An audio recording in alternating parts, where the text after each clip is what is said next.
AP రాజకీయాల్లో మాగుంట ఫ్యామిలీకి ఒక ట్రాక్ రికార్డు ఉంది. దాదాపుగా ఒంగోలు పార్లమెంట్ నుంచి వారి కుటుంబం నుంచి 6 నుంచి 7 సార్లు గెలిచినటువంటి నేపథ్యం. అయితే మాగుంట ఫ్యామిలీ ఎన్నికల్లో ఎవరు అధికారంలోకి వస్తారన్న విషయాన్ని ముందుగానే పసిగడతారన్న ఒక ప్రచారం కూడా ఉంది. ఎందుకంటే వారి ట్రాక్ రికార్డ్ పరిశీలించినప్పుడు అది నిజమని అర్థమవుతుంది. ముఖ్యంగా మాగుంట శ్రీనివాసులు రెడ్డి ఈ విషయంలో దిట్ట అన్నది ఒక ప్రచారం. ఎందుకంటే 2014లో ఆయన తెలుగుదేశం పార్టీలో చేరారు. తెలుగుదేశం పార్టీ ఎంపీగా పోటీ చేశారు ఒంగోలు పార్లమెంట్ నుంచి. కానీ ఆ ఎన్నికల్లో వైవి సుబ్బారెడ్డి వైఎస్ఆర్సీపీ నుంచి గెలిచారు. తెలుగుదేశం పార్టీ మాత్రం అధికారంలోకి వచ్చింది. ఆ తర్వాత 2019 ఎన్నికల్లో వైఎస్ఆర్సీపీ అధికారంలోకి వస్తుందన్న విషయాన్ని పసిగట్టారు. వైఎస్ఆర్సీపీలో చేరిపోయారు. ఎంపీగా పోటీ చేశారు, గెలిచారు. మళ్ళీ 2024 ఎన్నికల్లో తెలుగుదేశం పార్టీలో చేరిపోయారు. ఎంపీగా పోటీ చేశారు, గెలిచారు. ఆ తర్వాత మాగుంట శ్రీనివాసులు రెడ్డి రాజకీయాల నుంచి తప్పుకుంటున్నట్టు ప్రకటించారు. ఆయన కొడుకు మాగుంట రాఘవరెడ్డి వచ్చే ఎన్నికల్లో పోటీ చేయబోతున్నారు. అయితే తెలుగుదేశం పార్టీ నుంచి కాదు, అది వైఎస్ఆర్సీపీ నుంచి అన్నది జరుగుతున్నటువంటి ప్రచారం. మాగుంట రాఘవరెడ్డి భవిష్యత్తును దృష్టిలో పెట్టుకొని మాగుంట శ్రీనివాసులు రెడ్డి వ్యూహాత్మకమైన నిర్ణయం తీసుకున్నట్టు తెలుస్తోంది. తెలుగుదేశం పార్టీ పరిస్థితిని గమనించినప్పుడు వచ్చే ఎన్నికల్లో గెలిచే అవకాశం లేదు కాబట్టి వైఎస్ఆర్సీపీ అయితేనే మాగుంట రాఘవరెడ్డి రాజకీయ భవిష్యత్తు బాగుంటుందని మాగుంట శ్రీనివాసులు రెడ్డి భావిస్తున్నారు. అందుకే మాగుంట రాఘవరెడ్డి వచ్చే ఎన్నికల్లో వైఎస్ఆర్సీపీ నుంచి పోటీ చేయబోతున్నారు అన్నది ఒక ప్రచారం.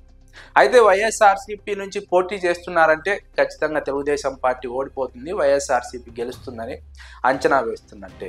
ఆయన అంచనా వేస్తున్నారు కాబట్టి వైఎస్ఆర్సీపీ వైపు మొగ్గు చూపుతున్నారు. వైఎస్ఆర్సీపీ తరఫున తన కొడుకు నిలబెట్టడానికి సిద్ధమవుతున్నారని జరుగుతున్నటువంటి ప్రచారం. దీన్ని బట్టి వచ్చే ఎన్నికల్లో వైఎస్ఆర్సీపీ అధికారంలోకి వస్తుందని మాగుంట శ్రీనివాసులు రెడ్డి బలంగా నమ్ముతున్నారు. అందుకే మాగుంట రాఘవరెడ్డి వైఎస్ఆర్సీపీలోకి పంపబోతున్నారు అన్నది జరుగుతున్నటువంటి చర్చ. ఆ ప్రాంతంలో మొత్తం ఇదే చర్చ జరుగుతోంది. మాగుంట ఫ్యామిలీ దాదాపు 91 నుంచి 6-7 సార్లు ఎంపీగా గెలిచారు ఒంగోలు పార్లమెంట్ నుంచి. అయితే పార్టీ మారుతున్నప్పటికీ వారికి ప్రజలు పట్టం కట్టడానికి ప్రధాన కారణం వారు ఏర్పాటు చేసుకున్నటువంటి సొంత క్యాడర్ని ఏర్పాటు చేసుకోవడం, రాజకీయంగా ఒక స్ట్రాంగ్ పునాదిని ఏర్పాటు చేసుకోవడం కారణంగా ఆ ప్రాంతంలో మాగుంట శ్రీనివాసరెడ్డి ఫ్యామిలీ ఎటువైపు ఉన్నా సరే ఆ ప్రాంతంలోని ప్రజలు అటువైపు ఓటు వేస్తున్నారు, ఆయనను గెలిపిస్తున్నారు, వారి ఫ్యామిలీని గెలిపిస్తున్నారు.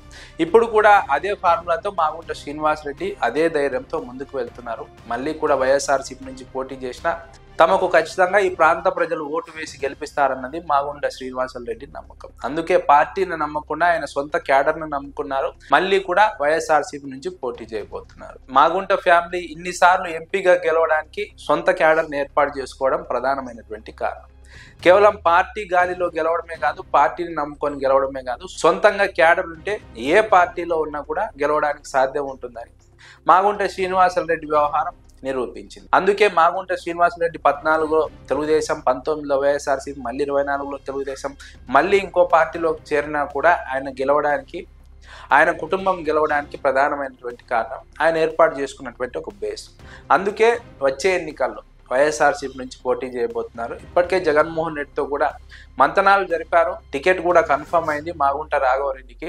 అందుకే మాగుంట శ్రీనివాసులు రెడ్డి రాజకీయంగా విరామం ప్రకటించబోతున్నట్టు ప్రకటించారు. కొడుకును రంగంలోకి దింపుతున్నారు. రాఘవరెడ్డికి రాజకీయ భవిష్యత్తును వైఎస్ఆర్సీపీతో సాధ్యమని ఆయన నమ్ముతున్నారు.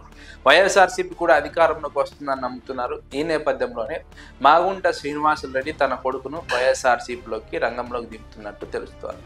మాగుంట వైఎస్ఆర్సీపీ వైపు వస్తున్నారంటే ఖచ్చితంగా అది వైఎస్ఆర్సీపీ అధికారంలోకి వస్తుందని పరోక్షంగా చెప్పినట్టు అన్నది ఒక అంచనా. అయితే ఒంగోలు పార్లమెంట్లో తెలుగుదేశం పార్టీకి ఖచ్చితంగా ఇది దెబ్బగా మారే అవకాశం ఉంటుంది. ఇప్పటికే తెలుగుదేశం పార్టీ అనుకూల మీడియా లేదంటే అనుకూలమైనటువంటి వ్యక్తులు మాగుంట ఫ్యామిలీ ఆ ప్రాంతానికి ఎన్నిసార్లు ఎంపీగా ఉండి ఏం చేసిందంటూ ప్రశ్నిస్తున్నారు. దీన్ని బట్టి అర్థం చేసుకోవచ్చు ఆయన వైఎస్ఆర్సీపీలోకి రావడానికి సిద్ధమవుతున్నారు, ఆయన కొడుకును పోటీ చేయబోతున్నారు. కాబట్టే మాగుంట శ్రీనివాసులు రెడ్డి పైన ఈ రకమైనటువంటి దాడి మొదలైంది. మాగుంట ఫ్యామిలీ ఏమీ చేయకపోతే ఇన్నిసార్లు ఆ ప్రాంతంలో ఎంపీగా గెలవరు. పార్టీలు ఎన్నిసార్లు మారినా ఆ ప్రాంతంలో గెలిచారంటే వారికి ఉన్నటువంటి సొంత క్యాడరు, ఆ సొంత క్యాడరే వారిని గెలిపించింది. మంచి చేశారు కాబట్టి గెలిపించారు. ఇప్పుడు కూడా వైఎస్ఆర్సీపీ వైపు రాబోతున్నారు, వైఎస్ఆర్సీపీలో గెలవబోతున్నారు అన్నది జరుగుతున్నటువంటి ప్రచారం.